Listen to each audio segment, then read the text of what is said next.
Two neighboring states, the same core spices, cardamom, pepper, vanilla, and the quiet rivalry that shapes India's entire spice export economy. Today, Karnataka versus Kerala, and why one state grows the spice and the other one sells it to the world. India's spice export industry is worth approximately 32,000 crore rupees annually. India is the world's largest producer, consumer, and exporter of spices, and the two states at the center of that industry, Karnataka and Kerala, have a relationship that almost no one outside the trade fully understands. Kerala has been India's spice trade gateway for over 500 years. Kochi's port built the entire global spice trade route. Portuguese, Dutch, and British traders all came to Kerala's coast specifically for pepper and cardamom.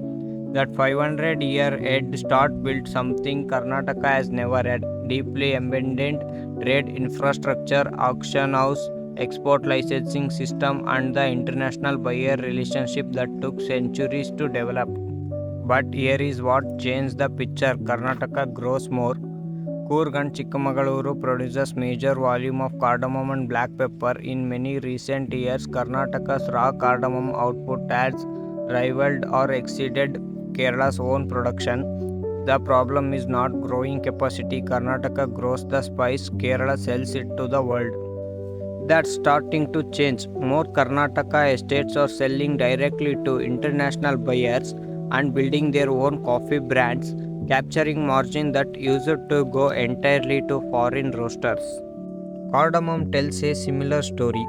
Coorg's high elevation and climate produce genuinely premium cardamom, quality that reveals everything grown in Kerala.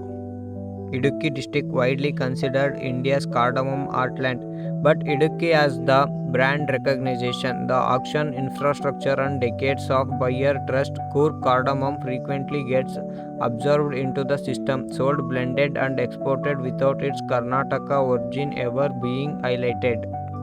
Here is the real cost of this dynamic. A significant share of Karnataka ground pepper and cardamom moves through Kerala's auction center and gets exported under Kerala's regional branding and established trade names. This means Karnataka rarely gets direct credit or premium pricing tied to origin.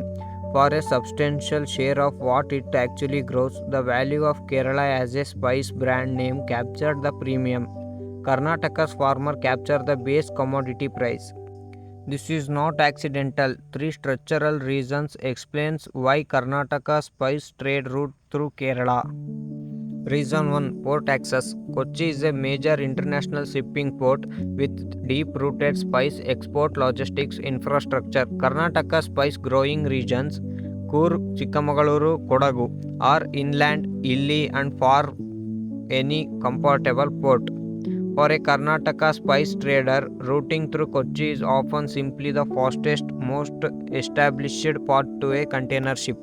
Reason 2: Auctions. Almost all major spice auctions in South India happens in Kochi, not in Karnataka. Price discovery, quality grading, and export documentation all run through Kerala's established auction system.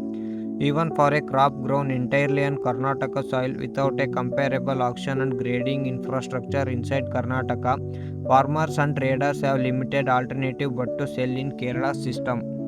Reason 3: Certification. Unlike some of Karnataka's other crops, Karnataka grown cardamom and pepper have historically lacked a strong, separately marketed geographically identity. Without a recognized Coorg cardamom or Karnataka pepper designation in the way Malabar pepper or Idukki cardamom functions as trade names, Karnataka spice simply gets absorbed into Kerala's existing better known brand. This is starting to shift. Karnataka has been pursuing geographical identification (GI) tags for its spice growing region, specifically to establish Coorg cardamom as a legally recognized separately marketed origin designation, similar to how Darjeeling tea or Coorg coffee already functions as protected geographical brand. Alongside this, a small but growing number of Karnataka spice estates are pursuing direct export relationships, bypassing the Kochi auction system entirely and selling directly to international buyers under Karnataka's own name. This shift is early, but it represents the single most important structural change available to Karnataka's spice economy. For investors and builders watching Karnataka agribusiness, this is where the opportunity sits. The company, cooperative or certification body that helps Karnataka spice growers establish genuine origin branding and build direct export pathways that don't route through Kerala's existing system, captures margin that has historically flowed entirely to intermediaries outside the state. Karnataka doesn't need to grow more spice, it needs to stop letting someone else's name sell it.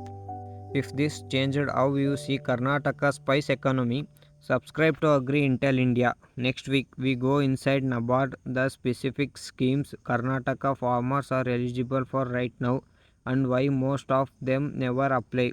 This is Agri Intel India. Subscribe.